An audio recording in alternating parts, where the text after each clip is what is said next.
Bom dia, irmãos. Nós estamos aqui novamente na nossa Manhã com Deus, junto com você, aqui, direto no nosso Instagram, todos os dias, de segunda a sexta, 6h30. Você também pode ver a reprise lá no nosso grupo do Telegram.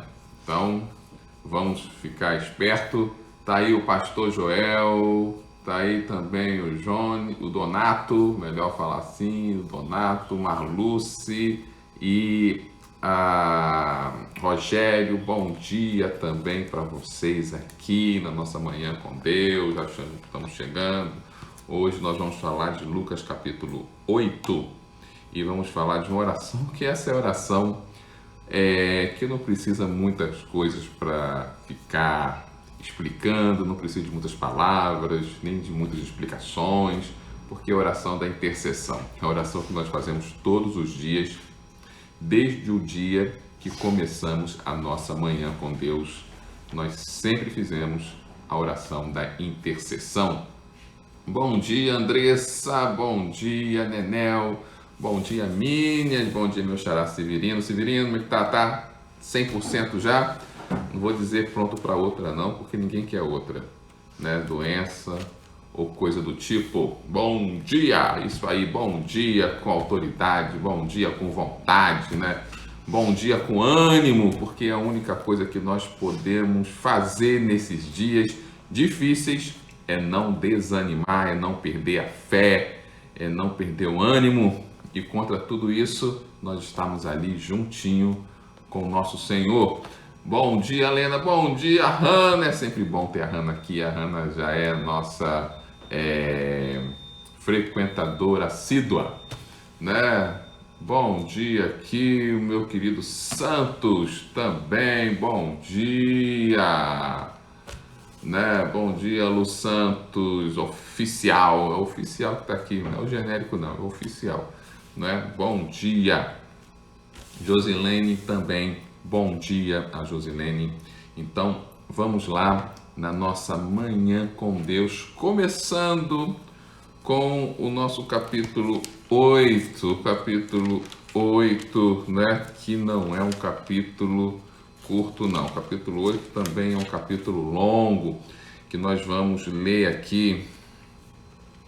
E só uma dica, não é? Quando você lê o livro de Lucas, perceba como ele dá destaques a pessoas que eram não muito destacadas, para não dizer quase menosprezadas pelos outros evangelhos, né? Principalmente Mateus, que escreveu para judeus. Preste atenção como ele destaca as mulheres, tá? Preste atenção nisso e você vai ver, sempre vai notar isso nos capítulos de Lucas. Preste atenção também neste capítulo. Né? O Lu Santos está falando, graças a Deus que ele está aqui hoje, porque na semana passada o inimigo distanciou ele daqui, mas o inimigo foi vencido. Santos, louvado seja Deus, e agora você está aqui novamente e aqui ficará conosco para a honra e glória do Senhor Jesus. Amém? Então vamos lá, capítulo 8, né?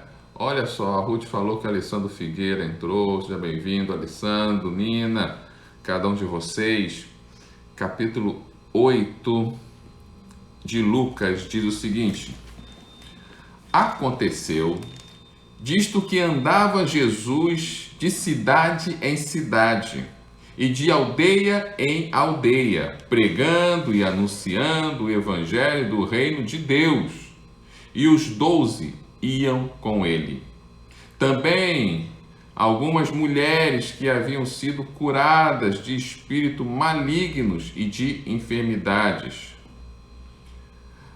Maria, chamada Madalena, da qual saíram 7 demônios.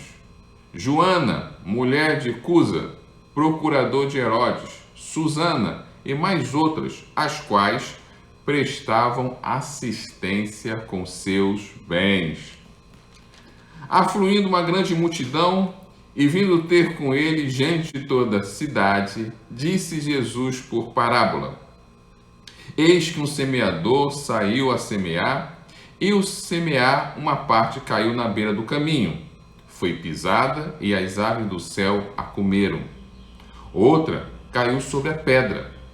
Tendo crescido, secou por falta de umidade. Outra caiu no meio dos espinhos, e esses cresceram com ela e sufocaram. Outra, afinal, caiu em boa terra, cresceu, produziu a 100 por um, dizendo isto. Clamou: quem tem ouvidos para ouvir, ouça. E os seus discípulos interrogaram, dizendo: que parábola é essa? Respondeu-lhes Jesus: a vós outros é dado conhecer os mistérios do reino de Deus. Aos demais, fala-se por parábolas, para que vendo, não vejam, ouvindo, não entendam. Este é o sentido da parábola. A semente é a palavra de Deus. Ao que caiu à beira do caminho, são os que ouviram, vêm a seguir. O diabo arrebata-lhe no coração a palavra, para não suceder que, crendo, sejam salvos. Ao que cair sobre a pedra, são os que, ouvindo a palavra, recebem com alegria. Esses não têm raiz. Creem apenas por algum tempo, e na hora da aprovação se desviam. Ao que caiu entre os espinhos, são os que ouviram o decorrer dos dias, foram sufocados com os cuidados, riquezas, deleite da vida, e os seus frutos não chegaram a amadurecer. Ao que caiu na boa terra, são os que, tendo ouvido o bom e reto coração, retém a palavra, esses frutificaram com perseverança. Parábola da candeia. Ninguém, depois de acender uma candeia, cobre um vaso ou põe debaixo de uma cama. Pelo contrário, coloca-se sobre um velador, a fim que aos que entram vejam a luz. Nada oculto que não haja de manifestar-se, nem escondido que não venha a ser conhecido e revelado. Vede, pois, como viste, porque o que tiver lhe dará, e o que não tiver, até aquilo que julga lhe ter, será tirado. A família de Jesus. Vieram ter com ele sua mãe e seus irmãos, e não podia aproximar-se por causa da concorrência do povo. E lhe comunicaram: tua mãe e teus irmãos estão lá fora e querem ver-te. Ele, porém, lhe respondeu: a minha mãe e meus irmãos são aqueles que ouvem a palavra de Deus e as praticam. Jesus acalma uma tempestade. Aconteceu que num daqueles dias entrou ele num barco e, com a companhia dos seus discípulos, disse-lhes: passemos para a outra margem do lago, e partiram. Enquanto navegavam, ele adormeceu, e sobreveio uma tempestade de vento no lago, correndo eles o perigo de socobrar. Chegando-se ele, despertaram, dizendo: mestre, mestre, estamos parecendo. Desperta-se. Jesus repreendeu o vento e a fúria da água. Tudo cessou e veio a bonança. Então lhe disse: onde está a vossa fé? Eles, possuídos de temor e admiração, diziam uns aos outros: quem é este que até os ventos e as ondas repreende e lhe obedecem? A cura do endemoniado Geraseno. Então rumaram na terra dos Gerasenos, fronteira da Galileia. Logo ao desembarcar, veio à cidade ao seu encontro um homem possesso de demônios, que havia muito não se vestia, nem habitava em casa alguma, porém vivia nos sepulcros. E quando viu Jesus, prostrou-se diante dele, exclamando e dizendo em alta voz: que tenho eu contigo, Jesus, Filho do Deus Altíssimo? Rogo-te que não me atormentes. Porque Jesus ordenara ao espírito imundo que saísse do homem, pois muitas vezes se apoderara dele. E embora procurasse conservá-lo preso em cadeias e grilhões, tudo despedaçava e era impedido pelo demônio para o deserto. Perguntava-lhe Jesus: qual é o teu nome? Respondeu ele: Legião, porque tinha entrado nele muitos demônios. Rogaram-lhe que não mandasse sair para o abismo. Ora, andava ali pastando no monte uma grande manada de porcos. Rogaram-lhe que permitisse entrar naqueles porcos, e Jesus permitiu. Tendo os demônios saído do homem, entraram nos porcos, e a manada precipitou-se despenhadeiro abaixo para dentro do lago e se afogou. Os porqueiros, vendo o que acontecera, fugiram e foram anunciá-lo nas cidades pelos campos. Os gesarenos rejeitam a Jesus. Então saiu o povo para ver o que se passara e foram ter com Jesus. De fato, acharam o homem de quem saíram os demônios vestidos com perfeito juízo, assentado aos pés de Jesus, e ficaram dominados de terror. E algumas pessoas que tinham presenciado os fatos contaram-lhe também como fora salvo o endemoniado. Todo o povo da circunvizinhança dos Gerazenos rogou-lhe que retirasse deles, pois estavam possuídos de grande medo. E Jesus, tomando de novo o barco, voltou. O homem de quem tinha saído os demônios rogou-lhe que deixasse estar com ele. Jesus, porém, despediu, dizendo: volta para casa e conta aos teus tudo o que Deus fez por ti. Então foi ele anunciando por toda a cidade todas as coisas que Jesus tinha feito. O pedido de Jairo. Ao regressar Jesus, a multidão o recebeu com alegria, porque todos estavam esperando. Eis que vem um homem chamado Jairo, que era chefe da sinagoga, prostrando-se aos pés de Jesus, lhe suplicou que chegasse até a sua casa, pois tinha uma filha única, uns 12 anos, que estava à morte. A cura de uma mulher enferma. Enquanto ele ia, as multidões apertavam.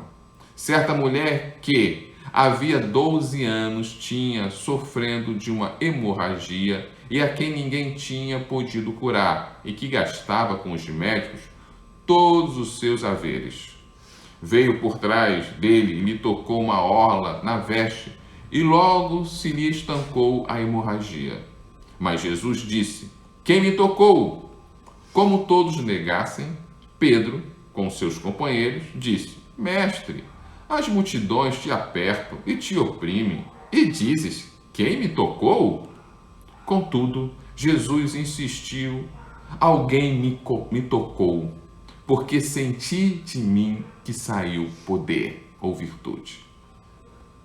Vendo a mulher que não podia ocultar-se, aproximou-se trêmula e, prostrando-se diante dele, declarou, à vista de todo o povo, a causa que lhe havia tocado e como imediatamente fora curada. Então lhe disse: filha, a tua fé te salvou, vai-te em paz. A ressurreição da filha de Jairo. Falava ele ainda quando viu uma pessoa na casa do chefe da sinagoga, dizendo: tua filha já está morta. Não incomodas mais o mestre. Mas Jesus, ouvindo isso, lhe disse: não temas, crê somente, ela será salva.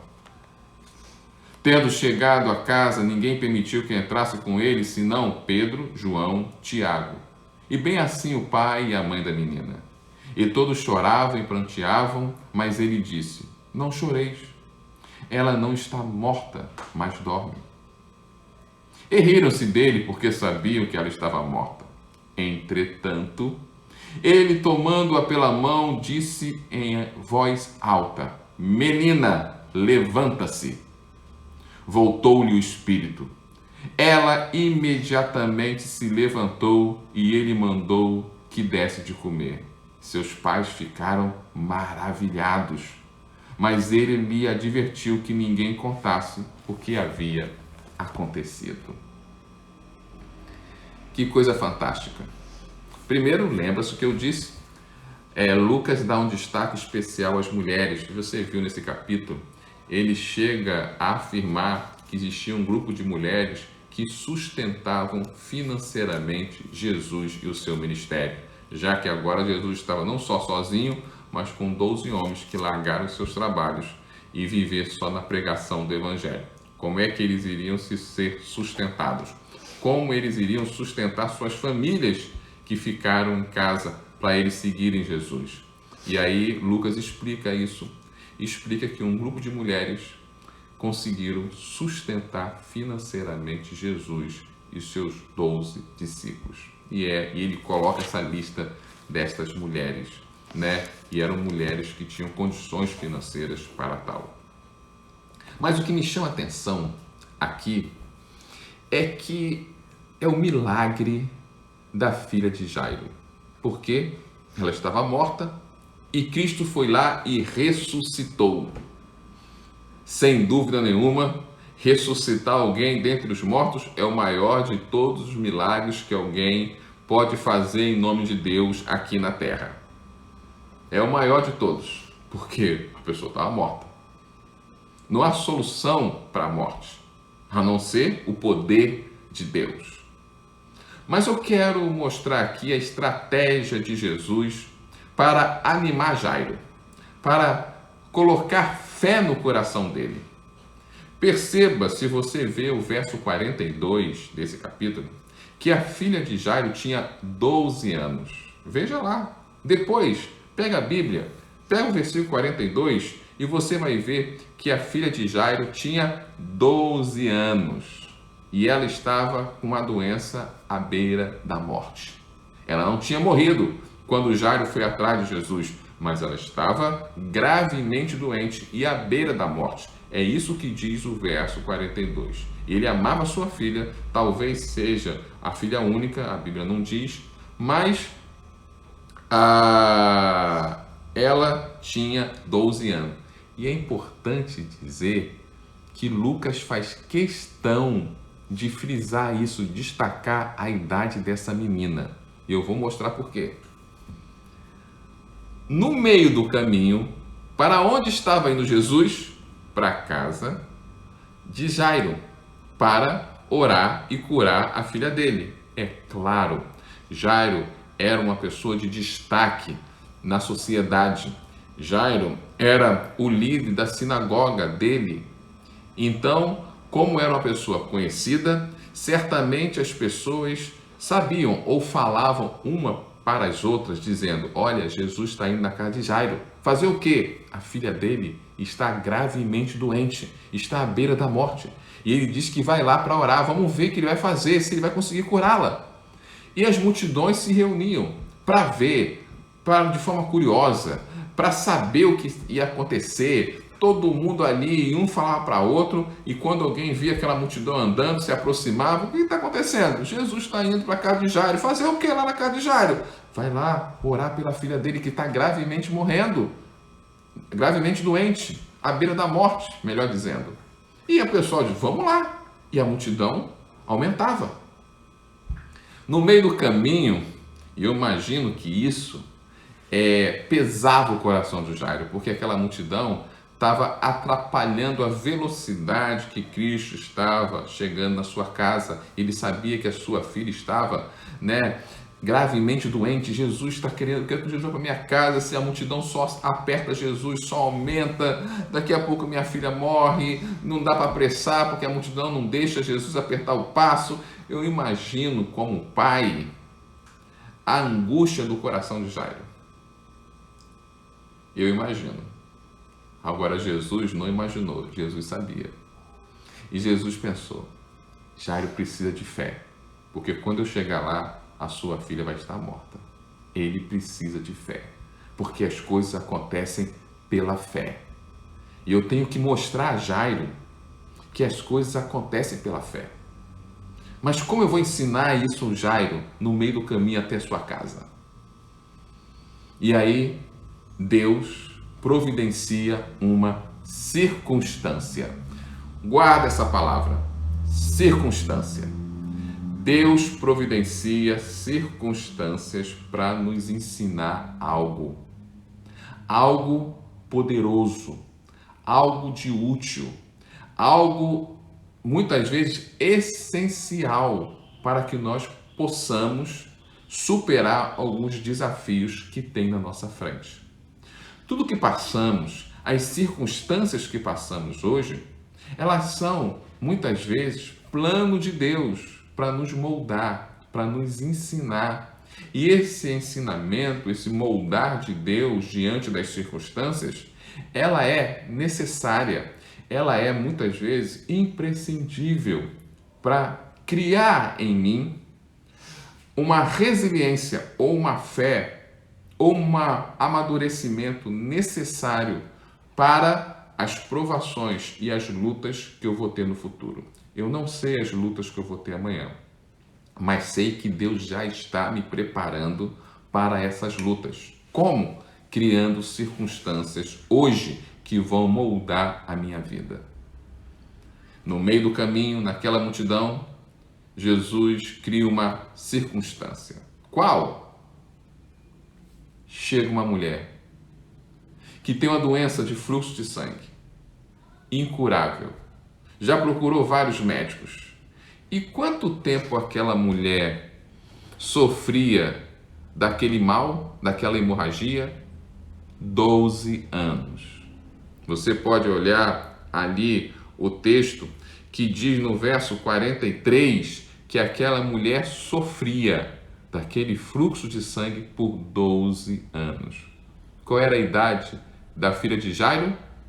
Se lembra? 12 anos. Aquela mulher que sofria por 12 anos de uma doença incurável, que já tinha procurado todos os médicos, ela simplesmente toca em Jesus. Opa, a internet deu um pico aqui, mas voltou, tá? Desceu, voltou. Por 12 anos, aquela mulher sofria. 12 anos era a idade da filha de Jairo. Aquela mulher toca. Eu imagino o sacrifício que foi naquela mulher tocar na orla de Jesus. Se ela tocou na orla de Jesus, é porque de alguma forma ela chegou a deitar. Ela chegou, ela já não sabia como tocar em Jesus. Num ato de desespero, ela quase que pulou no meio da multidão, caiu no chão, porque não tem outra forma de tocar na orla de Jesus, e tocou na orla dele. É o que ela podia fazer no meio daquela multidão, e ainda por cima, mulher fraca, porque sofria de hemorragias constantes. Ela deu a graça e a sorte de não ser pisoteada. Mas ao tocar, ela foi imediatamente curada, por causa da sua fé. Jesus para a multidão, para o cortejo e diz: alguém me tocou. Pedro, o impulsivo Pedro, não vê lógica naquilo e diz: como assim alguém te tocou? Todos te tocaram, tem uma multidão aqui. Não, alguém me tocou a ponto de sair virtude, ou sair poder de mim. Alguém me tocou com fé. Olha que lição Jesus estava dando para Jairo. Veja, Jairo, muita gente me tocou. Está todo mundo esbarrando em mim. Me tocar, acreditar em mim, me chamar para ir até um lugar para que eu orar, não é isso que faz a diferença. O que faz a diferença é se alguém me tocar com fé. A fé faz diferença. Alguém me tocou com fé. Aquela mulher ficou constrangida. Constrangida por quem? Claro que pelo Espírito Santo. Ela simplesmente chega e diz: fui eu. E eu fiquei curada. Depois de 12 anos de uma doença de fluxo de sangue, fiquei curada. E aí Jesus diz: não se preocupa, a tua fé te curou. Ali, Jesus, naquela circunstância, ele estava animando Jairo. Jairo, ela tinha 12 anos, sofrendo de um mal. Ela me tocou com fé e foi curada. Você só precisa ter fé. Você só precisa ter fé. Faça como essa mulher. De forma indireta, Jesus estava falando com Jairo. Imediatamente depois do milagre que acontece, chega alguém e diz: Jairo, a sua filha morreu. Perceba que Jairo não entra em desespero. Perceba que Jairo não diz para Jesus: não adianta mais ir, minha filha já morreu. Obrigado por ter tentado, mas a multidão não deixou o senhor chegar a tempo. Não. Jairo continuou andando com Jesus, porque ele tinha visto aquela mulher. Ele viu aquela circunstância e aprendeu alguma coisa com ela. Eu preciso ter a fé que aquela mulher teve. Jesus chegou, todo mundo chorando, e Jesus ainda dá mais outra prova de ânimo para Jairo. Quando as pessoas estavam chorando, Jesus olha para as pessoas e diz: para que está chorando? Ela não morreu, só está dormindo. As pessoas começam a rir, mas Jesus, na verdade, estava dando mais uma dica para Jairo: acredite nas minhas palavras. Nós devemos acreditar nas palavras de Jesus e não das pessoas, não das circunstâncias. Jesus sobe, e quem Jesus leva? Quem tem um mínimo de fé. Leva Pedro, Tiago e João, nem leva os outros apóstolos. O Jairo e a sua esposa. Naquela reunião de oração, com poucas pessoas, Jesus e mais 5 pessoas, Jesus ora e a filha de Jairo ressuscita. Porque Jairo aprendeu em pouco tempo, com o exemplo e com a circunstância, que vale a pena ter fé. Vale a pena ter fé, irmão. Vale a pena ter fé. Deus coloca as circunstâncias para nos ajudar a ensinar a termos fé e nos ajudarmos a suportar os desafios do futuro, colocando circunstâncias que a gente não entende hoje, mas vamos entender amanhã. Hoje eu não falei muito de oração da intercessão porque é a oração mais simples. Oração da intercessão é quando eu oro por outra pessoa. A oração da petição é quando oro por mim, pelos meus problemas, pelos meus desafios. Mas a oração da intercessão é quando eu oro por outro. E nós vamos orar aqui por outras pessoas. Como diz a Lena, pelas pessoas que estão enfermas por causa da Covid. Vamos orar pelo Reginaldo, né? O Edson está pedindo. Vamos orar para a saúde de todas. Vamos orar pela família do Severino, pela nossa nação. Vamos orar pelo Luiz também, pelos médicos. Vamos orar por todos os desempregados, pelas crianças que estão abandonadas. Vamos orar por todos os pastores, a igreja. A Clara está pedindo orar pelo seu filho Diego. Vamos orar. Vamos orar por o Jonas na nossa igreja lá de Linhares. Vamos orar pelo Jonas. Vamos orar por Leonídio,